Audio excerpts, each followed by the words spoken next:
Hey, welcome back, everyone. It's season 3, episode 1 of CyberSip, powered by Barclay Damon Live. I am your host, Kevin Stepansky, and I've got to tell you before we get started, we're in season 3, and I wasn't sure there would ever be a season 1. It was back in 2021. I was going through a bit of a personal time and throwing myself into creating and developing and launching a podcast was probably a good idea, but I really wasn't sure that I could do it back then. And thanks to the support of the Barclay Damon Live team and some of our friends outside Barclay Damon Live, we are now the award winning CyberSip podcast. So we're very humbled to have received this silver award from the Academy of Interactive and Visual Arts. And this is a pretty cool organization. The award winners last year include companies like Amazon, IBM, Meta, Netflix, and the Walt Disney Company. So it's an organization that recognizes innovation and excellence in digital media. And we're really proud to have received our first W3 award from the Academy of Interactive and Visual Arts. And I am just the guy that sits on the screen that you hear over the streaming service. There are a lot of people that I want to just quickly introduce to you and thank, beginning with our managing partner, Connie Kale. Connie, you have been a tremendous support behind the scenes. I really appreciate it. Our director of marketing, Maureen Fike, who imbued me with the sobriety of running a podcast many years ago and made sure that I understood how difficult it would be. I still didn't understand how difficult it would be, but I understood it better having had Maureen on the team, and so many others to thank. Our senior marketing manager, Irene Meyer, our digital marketing manager, Lexi Villardinelli, and our multimedia specialist and really the editor of the podcast. She's the one that makes me look good, and that's Kyla Handley. And I also want to thank one other person who is not on the inside here at Barclay Damon Live, and that is Al Kutri. Al was our first podcast editor, and he was one of the first people I really sat down and had a heart-to-heart with when I talked about whether this podcast made sense. And he spent a little time with me. We talked about it for a little bit, and he really gave me the courage and the strength I needed to take that final step. You know, when they say that the journey of 1,000 miles begins with a single step, or you have to have the courage to step over the precipice and hope that there's something there to break your fall. That's what Al did for me. And he's been like a brother ever since. And I appreciate you, man. Thank you so much. And thanks to all of our Barclay Damon Live team. So with that said, I want to transition to the topic for episode 1 of season 3, and that is 5 cyber action items for 2024. Now, if you saw some of my digital content on LinkedIn, you've gotten a preview of these 5 action items, but I want to talk about them in a little more detail today because I think they're very important. I think some of them we all should be doing already. Some of them we may not need to do right away. But these are the action items that we see in our experience organizations fall down if they don't follow. So I want to talk them through with you. And by the way, before we get started, if you like anything you hear or see, please like, comment, and share. That is what tells our services, Apple, Spotify, and YouTube, that more people than you should see and hear our podcast. So we appreciate that. All right. Cyber action item 1. This is something that you should already be doing. And if you're not, you should really drill down as soon as possible here in 2024. And that is a cyber risk assessment. So let's start by putting the cart before the horse. Suppose you're sitting there now and you're thinking, well, what do I need to do to improve my cyber hygiene? What are the steps I need to take? I hear I should do multi-factor or two-factor authentication. I should have smart passwords. I should encrypt my data in transit and at rest. And if I do these and a few other things, I'm going to be safe, right? Not necessarily. In fact, in almost all cases, you won't be. And that is because picking the security controls that you want to implement before you do a careful risk assessment of your organization's information security is literally putting the cart before the horse. So here's the horse: risk assessment. This is where you are going to identify your key applications and systems. We're going to identify, we're going to estimate and prioritize the risks to those systems and the risks that they pose to your organizational operations. So you have assets, customers, consumers, your reputation, and even your relationship with other organizations. You may have vendors, or you may be a vendor to another organization. And the purpose of this assessment is to identify the potential risks, the potential problems that you could encounter.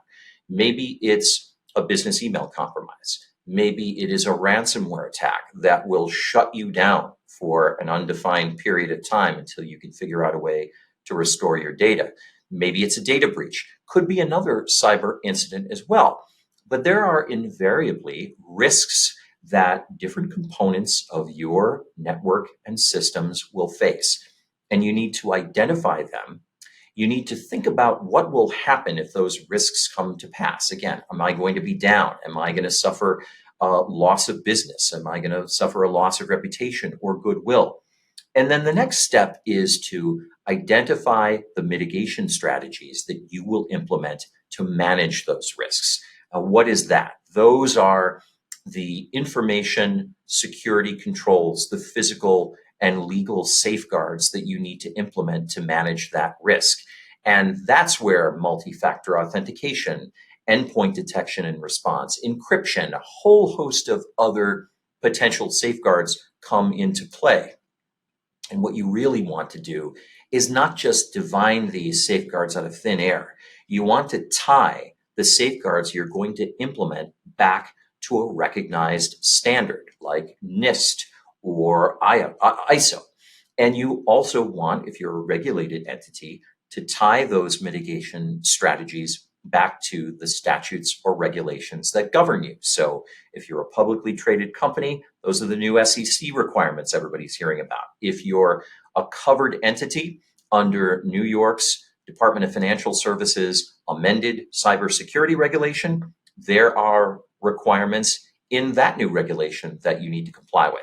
And it may be the FTC safeguards rule. The key is whatever you're bound by, you need to consult and you need to fashion your physical, electronic, and digital safeguards around those requirements. That way, you ensure that you have most effectively managed your system. And oh, by the way, if something were to go wrong, and it inevitably does, it's not a question of whether, it's increasingly a question of when, you are going to be able to answer the difficult questions you might face from your business partners or a regulator who will ask you, how did this happen? What did you do to prevent it? How did you respond? And as they're measuring the strength of your preparation and response, your risk assessment that you did months or even a year ago is going to hold you steady and strong. So, number one on our list of cyber action items for 2024 is a risk assessment. All right, so you've done this risk assessment. What's item two? The next item is an incident response plan. Now, I know that many of you know what an incident response plan is. Many of you have one in place, but many of us don't. And at this point in 2024, we're really past the point where we need to implement a written incident response plan. What is this? This is a written plan that tells you who to call, what to do, and in what order when you experience a cyber incident like a ransomware attack. And we've addressed incident response in other episodes of CyberSip, so I'm not going to drill down on that too deeply right now. But you want to have all of your stakeholders, from your IT department to your CISO, if you have a chief information security officer, your general counsel, your C-suite executives, your outside forensic firm, and first and foremost, your outside counsel. That's got to be your first call so that you can protect yourself and your communications to the fullest extent possible. You want to have this roadmap, this playbook of who you're going to call and what you're going to do so that when the inevitable incident happens, you don't have to think about what to do first. You've already planned it. So that is cyber action item 2 for 2024. Let's move to cyber action item 3, and that is tabletop exercise. You need exercise. And I'm not talking about the physical kind. I'm talking about exercise to your information security structure. And what do I mean by this? Well, I mean, we've all heard the adage, practice before you play, right? No one sends professional athletes out onto the field without a week's worth of practice. In fact, we all know that if you haven't practiced, you're probably not going to play because you're not able to play. You haven't prepared. You don't know the game plan. You're not physically ready. It's the same thing when it comes to cyber readiness. And what's the cure for that? Tabletop exercise. So what are we going to do? We have our incident response plan. We want to practice or drill that plan so that when the inevitable incident happens, we've done this before. And because it's an exercise, it's not a real event, you can fail. You can make mistakes. In fact, you almost want to, because in failing and making those mistakes, you identify the weaknesses in your incident response structure and you can fix them, you can improve them before an actual ransomware attack or other cyber incident happens. So, how do these work? You can certainly do it internally, but I would recommend bringing in an outside service provider who's experienced in offering tabletop exercises. It's basically a team leader. You and your stakeholders are all going to be in the room. Your in-house counsel, your outside counsel, your forensic team, your IT department, your C-suite executives, and you're going to role play an actual cyber incident. And the service provider, the person who's running the tabletop exercise, is going to walk you through that breach response, that ransomware response. And in doing so, you're going to get better and stronger and really prepare in a way that your competitors have not for how to actually answer an attack or breach or other cyber incident. Yes, it's an additional cost, but again, do you really want to be in a position if you suffer a breach, you have to report that to affected individuals, you have to report that to your regulator. Do you really want to be in a position where you have to answer no to the question whether you did anything to prepare in advance, anything to drill in advance your response to that attack or breach or other cyber incident? You don't. So number 3 on our list of cyber action items for 2024 is tabletop exercise. Turning to number 4, the 4th cyber action item for 2024 is policy review. Now, there are literally a plethora of policies and procedures that your organization could enact.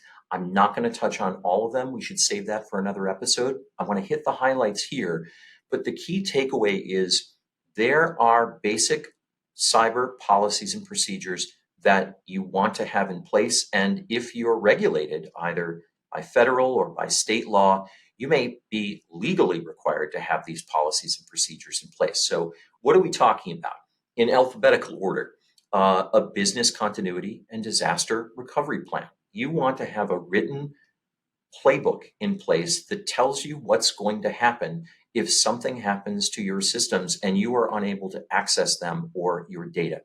And you want to have a plan in place for how you're going to recover from that disaster when it happens. Second, a cybersecurity policy. You want to have written policies and procedures designed to protect your information systems and the non-public data, PII, personally identifiable information, PHI, protected health information, are 2 examples. That non-public information that you are legally required to safeguard. That's what a cybersecurity plan is. You want to have one of those in place as well. And finally, I'll pull one out of the many categories of potential policies and procedures. You want to have a privacy policy in place. We've seen over the last year or two what I like to call a true paradigm shift. When we started Many years ago in the field of cybersecurity, the focus was on security. What do we do to protect an organization from an attack? What do we do to enable that organization to recover quickly and efficiently when it suffers that attack? Well, today, that's still important, but there is an increasingly important, and I would say more important, goal in place, and that is privacy. Privacy has overtaken security in today's world of cyber hygiene. And what does that mean for us? That means that if you have the data, protected data of individual customers, consumers, even employees, you have a duty to safeguard that data. And if you don't, bad things can happen. You might have to report a data breach. You might face a regulatory investigation. And increasingly what we're seeing is when those data breaches are reported to regulators, the plaintiff's bar is monitoring those reports on a daily basis. And if you're one of the companies that has to make one of those reports, you may find yourself a defendant in a data breach class action. So privacy policy is very important, but undergirding a privacy policy is disclosing to those protected individuals what data you have, how you're using that data, and how you're protecting that data. So that's item 4 on our cyber action items for 2024. Let's talk about item 5. And this is one that you may not have heard of before, but if you are a regulated entity and you are required to have a CISO or a Chief Information Security Officer, you might have heard of this. And that is a virtual CISO. So before we know what a virtual CISO does, let me talk a little bit about what a CISO is. This is a qualified person in your organization who's responsible for overseeing your cybersecurity program and enforcing your cybersecurity policies. Increasingly, a CISO is responsible for managing your organization's cybersecurity budget, making sure that there are adequate resources in place to pay for the safeguards that you have to have in order to protect your systems and data. And even more important is the CISO's role in governance, because more and more, particularly if you're regulated by federal and state law, a CISO is the point person that is going to converse with and report the state of your organization's cybersecurity to your board and to your C-suite of officers. Now, that sounds important, or hope it does, but not every organization can afford the cost of paying a salary, expenses, benefits to a brand new employee. CISOs are invaluable and they can be expensive, and for good reason. You want a CISO, but you may not have the resources. Enter the virtual CISO. This is a product that you can purchase from qualified organizations, and what they do is they will have a response, essentially a response team that's available to you. They can perform discrete tasks. You may have a particular update or a particular evolution in your information security apparatus that you want to undertake, and the virtual CISO can help that. Or you may want to have a virtual CISO to do what a real live human CISO does, which is manage your cybersecurity program. It's a tremendous service. It's a lot less expensive than having an actual CISO on board. So if you're one of those organizations that knows you need a CISO but can't quite budget for a real live CISO just now, consider a virtual CISO. Many organizations are doing this. I think it's a tremendous idea, and I think the choice between no CISO and a virtual CISO is an easy one. All right, so those are the 5 cyber action items for 2024 I wanted to talk to you about. Again, if you enjoyed these tips, please like, comment, and share. And I want to close just by telling you about some of the things I'm really excited about for CyberSib Season 3. We are going to be talking about AI. We're going to be talking a lot about AI. I've been out giving presentations on AI, and I can tell you a lot of people are anxious about it. A lot of organizations are using it. very few organizations are actually focusing on legal compliance, which is how do we embed our duty to comply with the law governing data privacy and security into our AI programs. So that's going to be a topic we're going to talk about. We're going to have a very special guest come back to talk to us about cybersecurity for kids and why it is so important to create a culture of cybersecurity in our schools. There are a lot of things that you look back and you say, boy, I wish they taught me about this in school. I wish they taught me how to manage money. I wish they taught me the importance of 401k investment. And I think cybersecurity is going to be one of those special items too. And I think rather than look back with regret, we should be focusing now on teaching our kids how to be safe out there in the internet, streaming services, and in that murky world of TikTok and other social media. So those are just a few of the topics we are going to cover in season 3 of CyberSip. I hope you're looking forward to it as much as I am. Hope you enjoyed today's episode on 5 cyber action items for 2024. If you have any questions, let us know, and we're back soon with another episode.